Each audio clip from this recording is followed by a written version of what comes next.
આપણે બધા જાણીએ છીએ કે વીજળી કેટલી જબરજસ્ત હોય છે. આકાશમાં થતો એક નાનકડો ઝબકારો પણ આખા શહેરને પાવર આપી શકે એટલી બધી ઊર્જા ધરાવે છે. પણ જરા વિચારો, જ્યારે આટલી બધી ઊર્જા આપણી પાવર લાઈનો પર ત્રાટકે ત્યારે તો ભયંકર નુકસાન થઈ શકે. તો પછી સવાલ એ છે કે આપણું આખું ઇલેક્ટ્રિકલ નેટવર્ક આવા શક્તિશાળી હુમલાઓથી બચી કેવી રીતે જાય છે? આ સવાલ ખરેખર વિચારવા જેવો છે. આટલી નાજુક દેખાતી પાવર લાઈનો અને આપણા મોંઘાદાટ ટ્રાન્સફોર્મર જે લાખો ઘરો સુધી વીજળી પહોંચાડે છે, એ કુદરતની આ પ્રચંડ શક્તિ સામે ટકી કઈ રીતે રહે છે? વેલ, આનો જવાબ એક નાના પણ બહુ જ શક્તિશાળી ઉપકરણમાં છુપાયેલો છે. અને આ કહાણીનો હીરો છે લાઇટનિંગ અરેસ્ટર. જો સરળ શબ્દોમાં કહીએ ને તો એ પાવર સિસ્ટમનો બોડીગાર્ડ છે. જ્યારે પણ વીજળી પડવાને કારણે કે બીજા કોઈ કારણોસર અચાનક વોલ્ટેજ વધી જાય ત્યારે આ એરેસ્ટર એક્શનમાં આવે છે. એ વધારાની બધી જ એનર્જીને સિસ્ટમમાંથી બહાર કાઢીને સુરક્ષિત રીતે જમીનમાં ઉતારી દે છે. તો આ બોડીગાર્ડની અંદર એવું તો શું ખાસ છે કે તે આટલું મોટું કામ કરી શકે છે? ચાલો આપણે એને ખોલીને જોઈએ, કારણ કે એની અંદરની બનાવટમાં જ એની અસલી તાકાતનું રહસ્ય છુપાયેલું છે. એની અંદર મુખ્યત્વે બે ખેલાડીઓ છે. એક છે સ્પાર્ક ગેપ, જેને આપણે એક એવો દરવાજો કહી શકીએ જે નોર્મલી બંધ રહે છે, અને બીજો જે આખી ટેકનોલોજીનો સુપરસ્ટાર છે, એ છે થાઇરાઇડ ડિસ્ક. અને આ બધું એક મજબૂત કવચની અંદર સુરક્ષિત રીતે બંધ હોય છે. તો આ થાઇરાઇડ ડિસ્ક છે શું? વેલ, એ સિલિકોન કાર્બાઇડ નામનું એક ખાસ મટીરિયલમાંથી બનેલી છે. આ કોઈ સાધારણ પથ્થર નથી હો. આ એક એવું જાદુઈ મટીરિયલ છે જે વીજળીના વોલ્ટેજ પ્રમાણે પોતાનો સ્વભાવ બદલી નાખે છે. અને બસ, આ જ એની સુપરપાવર છે. થાઇરાઇડની આ ખાસિયતને કહેવાય છે બિનરેખીય પ્રતિકાર. હવે આનો મતલબ શું? ચલો, સાવ સરળ ભાષામાં સમજીએ. જ્યારે વોલ્ટેજ નોર્મલ હોય ત્યારે આ ડિસ્ક એક મજબૂત દિવાલ બનીને કરંટને રોકી રાખે છે. પણ જેવો જ વોલ્ટેજ ખતરનાક લેવલ પર પહોંચે છે, આ દિવાલ જાણે ગાયબ થઈ જાય છે અને કરંટ માટે એક સુપર હાઇવે બનાવી દે છે, જેથી વધારાનું કરંટ સીધો જ જમીનમાં ઉતરી જાય. તો આનો પ્રેક્ટિકલ ઉપયોગ કેવી રીતે થાય છે? બહુ સિમ્પલ છે.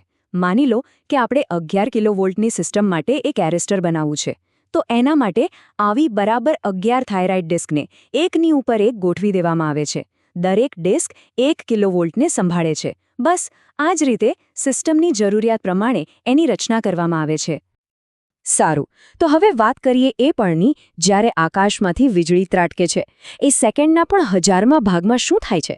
આ નાનકડો ડિવાઇસ આખા ગ્રીડને બચાવવા માટે શું કમાલ કરે છે? ચાલો જોઈએ. જુઓ, નોર્મલ કન્ડિશનમાં બધું શાંત હોય છે. સ્પાર્ક ગેપ અને થાઇરાઇડ ડિસ્ક કરંટને રોકીને બેઠા હોય છે. પણ જેવો જ ભયંકર વોલ્ટેજનો ઉછાળો આવે છે, ખેલ શરૂ થાય છે. સ્પાર્ક ગેપ તરત જ એક્ટિવ થઈ જાય છે.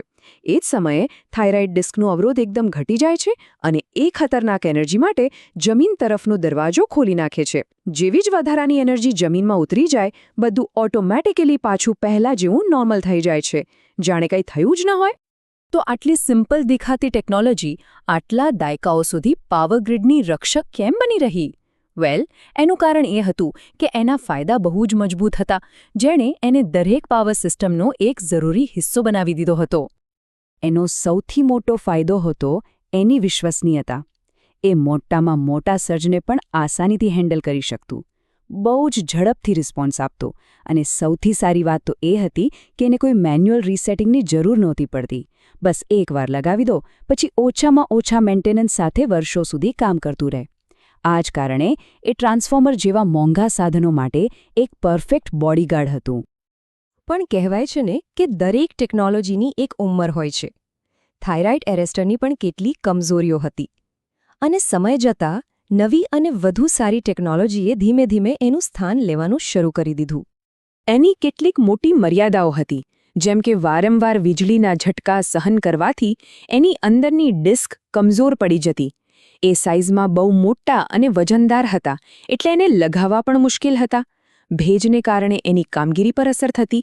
અને સૌથી અગત્યની વાત, આજની નવી મેટલ ઓક્સાઇડ ટેકનોલોજીની સરખામણીમાં એનો રિસ્પોન્સ ટાઈમ થોડો ધીમો હતો.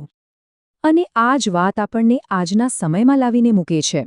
આજની આપણી પાવર સિસ્ટમ્સ પહેલાં કરતાં ઘણી વધારે શક્તિશાળી અને સેન્સિટિવ છે. આવી સ્થિતિમાં થાઇરાઇડ એરેસ્ટર હવે એટલા ઝડપી કે મજબૂત રહ્યા નથી, અને એટલે જ આ જૂના અનુભવી રક્ષકને હવે ધીમે ધીમે નિવૃત્ત કરવામાં આવી રહ્યા છે.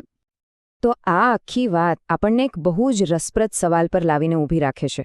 શું હંમેશા નવી અને સૌથી ઝડપી ટેકનોલોજી પાછળ જ ભાગવું જોઈએ કે પછી જૂની પણ ભરોસાપાત્ર ટેકનોલોજીનું પણ કોઈક સ્થાન હોય છે?